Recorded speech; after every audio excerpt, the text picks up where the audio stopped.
Oke, bismillahirrahmanirrahim. Assalamualaikum warahmatullahi wabarakatuh. Waalaikumsalam warahmatullahi wabarakatuh. Selamat siang dan salam sejahtera untuk kita semuanya. Bertemu lagi dengan saya Bang Baher. Di sini kita kedatangan tamu spesial karena berasal atau berada di ujung negeri Indonesia, tepatnya di Desa Sijang, Kabupaten Sambas, Kecamatan Galing, Kalimantan Barat, yang berbatasan dengan Sarawak, Malaysia. Dan beliau merupakan kepala desa yang saat ini menjabat sekitar 5-6 tahun ya, Pak Apung ya. Iya, betul. Oke, 5-6 tahun sudah berjalan, dan beliau juga adalah senior saya di kampus FISIP Universitas Tanjung Pura, Pontianak, Kalimantan Barat. Dan beliau menorehkan berbagai macam prestasi di Desa Sijang, Kalimantan Barat. Dan saat ini desa beliau juga terkena musibah karena banjir yang sudah beberapa hari menggenangi desa beliau. Nah, kita juga akan mendengar apa potensi desa yang ada di Sijang, kemudian apa yang beliau lakukan untuk membangun desa, dan bagaimana rasanya menjadi desa di perbatasan negeri Indonesia dan Malaysia. Nah, Pak Pung, saya sapa Pak Pung ya, karena beliau kalau Ya, di Sambas itu kalau desa itu disebut dengan kampung, makanya dipanggil dengan Pak Pung ya. Nah, Pak Pung, betul. boleh saya kenalkan uh, apa dan bagaimana desa Sijang ini?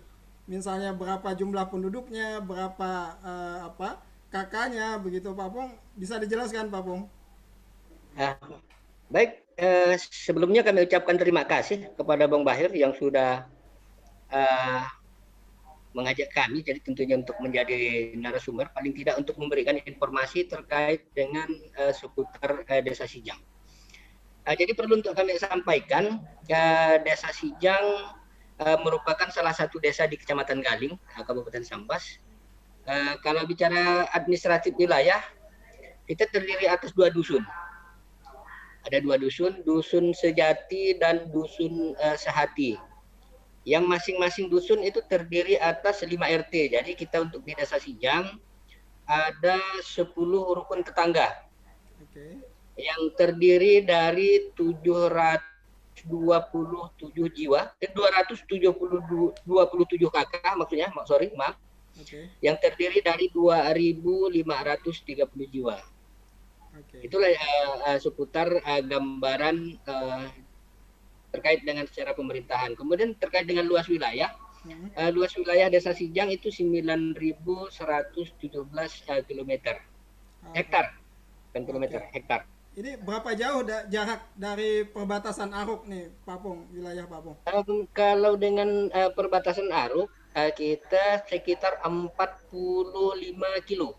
45. Jadi dengan jarak tempuh kurang lebih 1 jam lah. 1 jam dari perbatasan. Kalau Begitu ke ibu juga kota kabupaten, Pak Pung? dengan ibu kota kabupaten sama sekitar 49. Oh, oke. 49. Jadi lebih dekat ke Dengan Aruk ya, Pak kondisi Pung ya? jalan yang sudah lumayan bagus karena kita dilewati sebagai salah satu jalur jalan negara antar negara. Jadi mungkin dengan jarak tempuh menggunakan sepeda motor sekitar 45 menit sampai 1 jam Ah, oke. ke ibu Nah, kota kabupaten. ibu kota kabupaten. Jadi lebih dekat ke Aruk ya, Pak Pung ya, ke perbatasan Iya, ya. Ah, oke. Nah, Pak Pung, ini ngomong-ngomong soal desa kan, saya juga membaca bahwa desa Sijang ini terkenal dengan dodol nanas. Kemudian ya, pernah 2018 itu apa ada pemecahan rekor muri soal meriam bambu ya, atau kalau bahasa Sambasnya kita sebut lagum aku ya Pak Pung. Nah, iya. bisa diceritakan bagaimana tuh Pak Pung, atau ada potensi lain di Desa Sijang yang mungkin bisa kita kelola bersama Pak Pung? Terkait dengan kegiatan katakanlah yang sempat kita diberi penghargaan rekor muri yang lalu, adalah bagian dari untuk memeriahkan acara Sumpah Pemuda sebenarnya, Oke. pemuda pelopor. Mm-mm. Jadi kebetulan kita dipercaya oleh teman-teman EO Oke. untuk menyelenggarakan lah, intinya mempersiapkan tempat untuk diselenggarakan Mm. festival lagu. Nah, jadi terkait dengan acara Lagungjo yang kemarin Mariam Bambu. Iya. Kemudian di tahun 2018 memang kita berupaya dengan melihat potensi desa yang ada. Pada waktu itu memang kita baru melirik cerita nanas memang yang baru kita lirik, sehingga terpikir berdasarkan hasil diskusi kita juga dengan kawan-kawan, akhirnya bagaimana kita melakukan semacam pelatihan lah tentunya kepada kelompok-kelompok petani yang ada di Desa Sijang, yang mana pada saat itu didasari dengan adanya program P2 WKSS. Ini program peningkatan kesejahteraan wanita lah intinya kan. Pada saat itu jadi kita laksanakan dan dilakukan beberapa pelatihan terkait dengan produk-produk pangan tentunya yang dengan berbahan baku nanas. Tapi pada saat ini kita memang masih konsentrasinya ke dodol. Ya. Nah itu berapa banyak Pak Pong nanas yang ada di Sijang sebenarnya itu, atau berapa luas? Terkait dengan potensi sampai dengan hari ini kita belum tahu persis. Kemarin pernah kita lakukan pendataan sekitar 60 sampai 70 hektar barangkali. Wow, 60 sampai 70 hektar. Itu dikelola oleh masyarakat atau desa ya Pak Pong? Itu bersumber dari tanaman masyarakat sih sebenarnya. Petani-petani kita. Kemudian baru-baru ini kita juga sempat mengembangkan tanaman pertanian perkebunan juga, yang salah satunya nanas, melalui badan usaha milik desa, melalui BUMDes. Jadi kita melalui BUMDes membuat kebun. Membuat kebun. Kebun nanas ya Pak Pong, atau kebun apa ya? Ada beberapa komoditi tanaman sebenarnya yang ditanam BUMDes. Kita kopi. Kopi, oke. Kemudian nanas. Kemudian ada juga jengkol. Jaring ya Pak. Ada juga petai. Oke. Iya. Dan sebagian pinang. Pinang. Jadi ini di samping saya ini kebetulan pengurus BUMDes. Oke, siap. Selamat siang, Pak. Nah, Pak Pong, apa yang diperlukan Desa Sijang untuk mempercepat pembangunan? Karena begitu banyak potensi tadi itu kan Pak Pong. Kira-kira apa yang diperlukan Pak Pong untuk mempercepat pembangunan di Desa Sijang dengan melihat potensi yang ada, Pak Pong? Yang selalu kita gembar-gemborkan terkait dengan potensi yang ada di Desa Sijang, kita itu selalu menginformasikan bahwa di desa kita ini lahan cukup luas. Lahan, hanya saja kita kan bagian dari daerah yang dataran rendah, jadi katakanlah daerah gambut, sehingga memang perlu dilakukan penataan terhadap lahan-lahan masyarakat kita, agar nanti kita lebih fokus dalam mengembangkan baik itu pertanian ataupun perkebunan. Karena memang kita akui di Desa Sijang barangkali kurang tak lebih ada sekitar masih tersisa sekitar 1.500-an hektar lahan yang boleh dikatakan belum tergarap. Namun masyarakat kita masih ragu karena dengan tingginya tingkat gambut, kemudian pengaturan irigasi yang memang masih belum sesuai dengan yang diharapkan, sehingga kadang ketika masyarakat kita melakukan bertani ataupun berkebun, jadi hasilnya memang kurang begitu memuaskan lah. Jadi memang dalam rangka untuk percepatan itu memang nanti meminta ada semacam intervensi sebenarnya dari pihak pemerintah. Selain dari pendampingan, kita juga ingin ada dilakukan penataan kawasan. Karena memang kita sempat juga bercita-cita bagaimana nanti Desa Sijang yang katanya sebagai hinterland perbatasan, sebagai penyangga. Jadi kalau kita ibaratkan sebagai pohon pisang, jadi ketika pisang itu condong, penyangga itu memang harus kuat. Jadi yang kita cita-citakan bagaimana dengan potensi yang ada, kita memang betul-betul dapat menyangga daerah terdepan, artinya perbatasan dengan segala macam, baik itu dalam sisi perekonomian, perdagangannya, ataupun dari sisi SDM-nya. Oke. Pak Pung, apakah sudah ada investor yang melirik di desa Sijang? Karena mengingat tadi Pak Pung bilang ini hinterland dari perbatasan begitu. Terkait dengan investor ada beberapa memang yang sudah kita lakukan. Pernah beberapa waktu yang lalu kita menawarkan untuk pabrik singkong. Oh, pabrik singkong. Pabrik Bandung masih gitu ya kan. Iya. Nah, jadi memang sempat yang lalu kita ditawarkan mau ubi atau tebu. Oke. Nah, jadi pada saat itu kita lebih tertarik kepada ubi. Jadi kenapa ubi? Karena kita anggap potensi lahan kita cukup memungkinkan kalau untuk menanam ubi. Oke. Kedua, pengerjaan ataupun pengolahan itu lebih sederhana. Betul, betul. Lebih sederhana. Sempat juga kita tawarkan kepada pihak investor beberapa waktu yang lalu. Ya, ya. Nah, berkaitan dengan kembali lagi ke dodol nanas ini, saya tertarik Pak Pung. Ini kan saya lihat juga kemasannya sudah cukup lumayan bagus. Nah, pemasarannya kemana Pak Pung? Apakah sudah sampai ke Malaysia Pak Pung atau ke Kalimantan Barat begitu? Iya, untuk sementara terkait dengan pasaran dodol nanas, kita memang masih sifatnya pesanan. Oke. Artinya pesanan dari dari toko-toko ataupun pasar-pasar yang siap menampung, yang siap kita ajak kerjasama. Jadi memang target kita sebenarnya untuk di tahun 2021 ini itu sudah minimal produksi massal, meskipun targetnya masih pasaran lokal. Nah, namun ada beberapa hal yang memang perlu untuk kita persiapkan untuk kita dapat masuk ke pasar-pasar modern lah, seperti Indomaret, kemudian ya Alfamart. Nah, terkait lirikan dari pihak luar ke Malaysia gitu Pak Pung. Jadi kalau untuk keluar kita memang biasa pesanan juga ke Singkawang. Oh, Singkawang. Okay. Singkawang. Kemudian kita juga mengisi di pasar wisata Aruk. Dan alhamdulillah cukup menjanjikan juga sebenarnya. Cukup laris lah. Jadi beberapa waktu yang lalu selalu habis.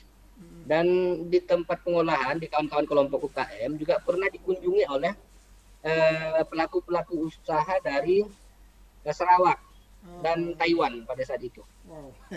Nah, hanya saja kendala kita kan masih pengolahan secara manual, secara tradisional. Jadi kita sangat paham bahwa pihak luar negeri itu selalu menjaga tingkat kebersihan dalam pengolahan, kualitas kemudian dan higienisitas, kapasitas produksi. Kalau memang kerjasama itu dilakukan, ya tentunya masih belum memungkinkan. Tapi upaya-upaya untuk ke sana tetap kita kembangkan, tentunya dengan meminta bantuan kepada pihak pemerintah, baik itu kabupaten, provinsi, belum perlu sampai ke pusat nanti ya. Minta bantu kalau ke pusat nanti sama Bang Bahir nih. Insyaallah Pak Pung, insyaallah. Mudah-mudahan video ini bagian ikhtiar kita juga untuk mempercepat pembangunan desa di Kabupaten Sambas, khususnya Desa Sijang. Dan video ini juga sudah saya tag ke BNPB, kemudian ke Kemendes ya. Mudah-mudahan dapat didengar oleh pengambil kebijakan di pemerintah pusat untuk daerah-daerah di perbatasan khususnya. Nah Pak Pung, ini saya dengar juga Desa Sijang ini rawan banjir ya Pak Pung. Iya. Nah, gimana kondisi sekarang Pak Pung? Berapa yang terdampak dan apa yang diperlukan untuk supaya banjir ini tidak menjadi agenda tahunan dan supaya bisa membantu masyarakat Pak Pung? Bisa diceritakan singkat Pak Pung? Kalau untuk di wilayah Kecamatan Galing yang cukup tren sebenarnya sebagai desa langganan banjir di setiap tahunnya itu ada 2 desa. Ya. Jadi Desa Sijang dan Desa Tumpapan Hulu. Jadi pada beberapa hari yang lalu, lebih tepatnya pada tanggal 4. Lebih tepatnya pada tanggal 4. Ya memang pada saat itu curah hujan cukup tinggi. Jadi dini hari pada tanggal 4 itu, di hari Kamis, itu air sudah melonjak. Jadi terkait dengan apa jumlah masyarakat yang terdampak memang cukup banyak. Ya. Jadi yang terdampak kalau cerita wilayah kita ada dua wilayah, artinya 2 dusun itu semua terdampak, baik itu dusun Sejati ataupun dusun Sati. Hanya saja jumlah kepala keluarganya saja ataupun jiwanya saja yang membedakan. Tapi yang lebih parah, ya, kondisinya yang lebih parah itu di wilayah dusun Sehati. Okay. Jadi, apa penyebab banjir ini Pak Pung? Agak rendah, jadi penyebab banjir rendah. Apa nih Pak Pung? Penyebab banjir Pak Pung? Penyebab banjir? Apa sebenarnya? Tentunya penyebabnya luapan selain dari tingginya curah hujan, tentunya karena memang kondisi sungai kita yang memang masih belum ada pembersihan. Okay. Jadi tentunya sungai-sungai alam dan itu memang sudah barangkali sampai dengan saat ini memang masih belum pernah dibersihkan, belum pernah dilakukan normalisasi, sehingga memang kita buat strategi untuk selalu kita viralkan di media. Okay. Jadi biar nanti pihak pemerintah tahu. Jadi tidak hanya wah ini sijang-sijang terus yang selalu dipublikasikan. Sebenarnya kita memang meminta perhatian gitu kan. Dengan kita selalu kita publikasikan biar nanti pihak pemerintah untuk datang langsung menelusuri apa sih sebenarnya persoalan yang ada di Sijang. Okay. Jadi kita memang minta kepada pihak pemerintah untuk dilakukan normalisasi terhadap sungai Sijang besar. Nah, jadi kalau kita perhatikan bahwa luapan air di sungai dengan tingginya intensitas hujan dan kebetulan juga, jadi kebetulan ada beberapa perusahaan sebenarnya, perusahaan kelapa sawit yang semua paritnya ataupun kanalnya itu bermuara ke Sungai Sijang. Okay. Nah, jadi tentunya itu akan lebih mempercepat tentunya menambah debit air tentunya. Berarti di hulu ini hutan jadi kebun ya Pak Pung ya? Iya. Oke. Jadi airnya mengalir ke Sungai Sijang. Sungai Sijang. Oke. Berapa meter itu Pak Pung banjirnya atau sampai ke atap rumah? Ke dalam rumah di tingkat ketinggian di dalam rumah itu sekitar 1 meter sampai 1,20 meter lah. Wow, oke. Okay. Nah, jadi 1 meter sampai 1,20 meter itu yang tingkat maksimal lah. Di wilayah tertentu. Ini hampir tiap tahun ya Pak Pung ya? Hampir setiap tahun. Ya, oke. Mudah-mudahan di lokasi yang sama. Oke, mudah-mudahan video ini juga didengar oleh pengambil kebijakan supaya ada sentuhan-sentuhan karena kasihan masyarakat kita di perbatasan kena banjir setiap tahunnya. Dan Pak Pung tadi mengatakan bahwa ini adalah salah satu akibat tidak adanya normalisasi sungai, dan kita harapkan juga kepada perusahaan atau perkebunan itu bekerja sama dengan pemerintah daerah, terutama pemerintah desa untuk sama-sama menanggulangi banjir ini. Nah Pak Pung, ini mungkin pertanyaan ringan saja atau terakhir, tadi kita sudah terlalu banyak yang serius ya. Nah Pak Pung, gimana rasanya ini jadi Pak Pung di daerah perbatasan nih Pak Pung? Kan Malaysia ini pembangunannya cukup masif ya, cukup besar. Jadi Pak Pung. Gimana nih Pak Pung? Perasaan kita jadi Pak Pung tentunya ini karena tadi niat pengabdian. Jadi waktu yang rasa enak, rasa tak mau berhenti.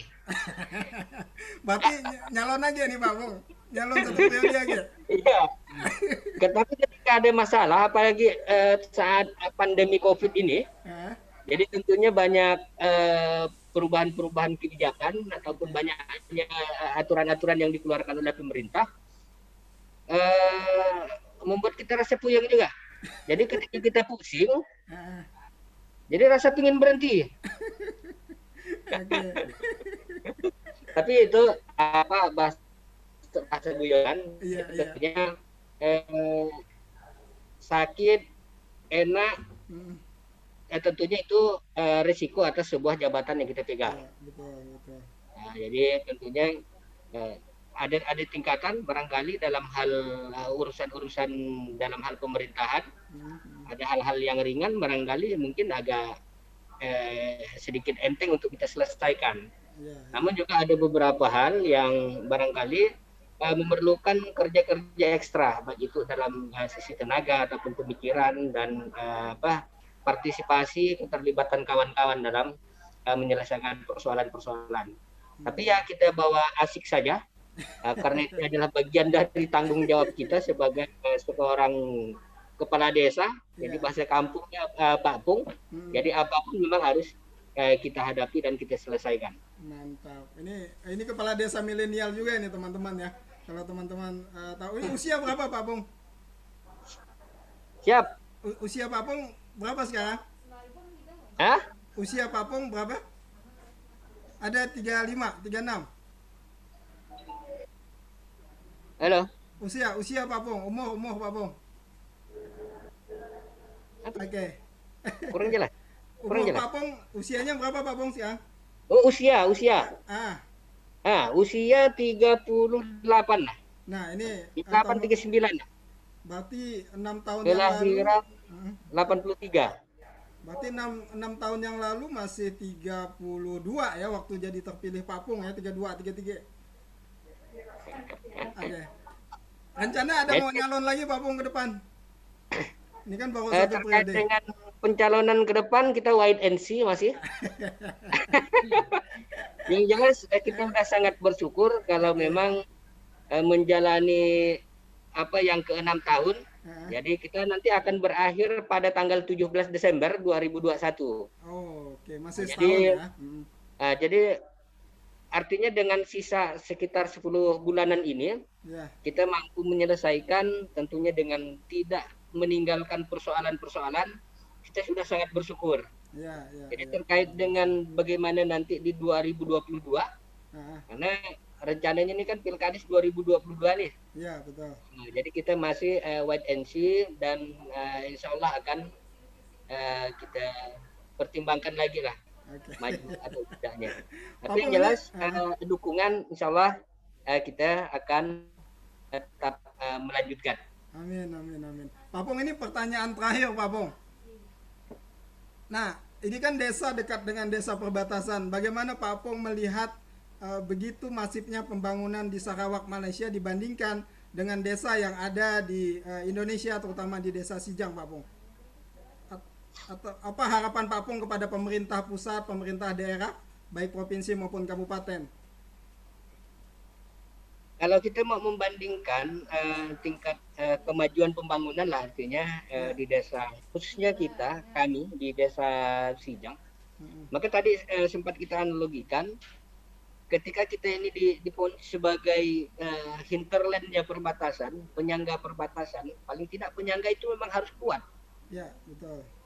Jadi artinya segala sesuatunya memang harus dipersiapkan. Jadi kita juga tidak mau ke depannya ketika kita ini sebagai penyangga justru kita yang ketimpa.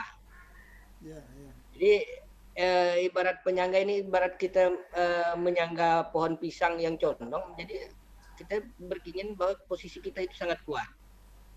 Jadi jangan sampai nanti dengan majunya nanti dibukanya pintu perbatasan Aruk Indonesia Malaysia, malah kita hanya sebatas penonton. Jadi tentunya kita sangat tidak berkeinginan seperti itu. Oke. Kita juga mengamati bahwa tentunya dengan dibukanya pintu border, jadi nanti Sambas secara keseluruhan jangan sampai tidak mendapatkan apa-apa. Jadi nanti dari pihak luar, khususnya dari pihak Sarawak Malaysia, justru lebih tertarik datang ke Singkawang, bukan di Sambas. Oke. Nah, itu secara umum.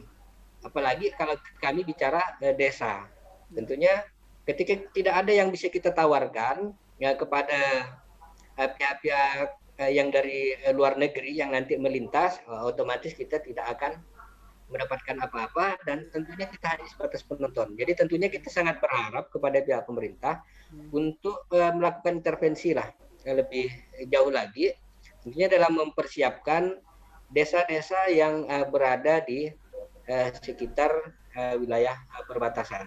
Oke. Oke, Pak Pung. Itu yang menjadi harapan kita. Oke. Terima kasih banyak Pak Pung atas waktunya. Udah setengah jam lebih 5 menit. Dan Pak Pung jam 4 ini sudah ditunggu masyarakat karena ada beberapa agenda yang harus diperlukan. Walaupun ini hari libur, jadi Pak Pung ini tiap hari jadi tugas ya Pak Pung ya. Si anak libur. Oke, terima kasih sekali lagi. Karena bagian dari tanggung jawab kita. Masya Allah. Ya. Oke, terima kasih sekali lagi Pak Pung. Salam buat Bapak yang di belakang. Dan ini kita juga mengucapkan ini hari Imlek ya Pak Pung ya. Kita ucapkan selamat Gongsi Pak Cai kepada teman-teman yang merayakan. Pak Pung ingin mengucapkan Gongsi Pak Cai. Gongsi Pak Cai. Oke, terima kasih sekali lagi Pak Pung. Sukses selalu. Salam untuk warga Sijang dan keluarga. Assalamualaikum warahmatullahi wabarakatuh.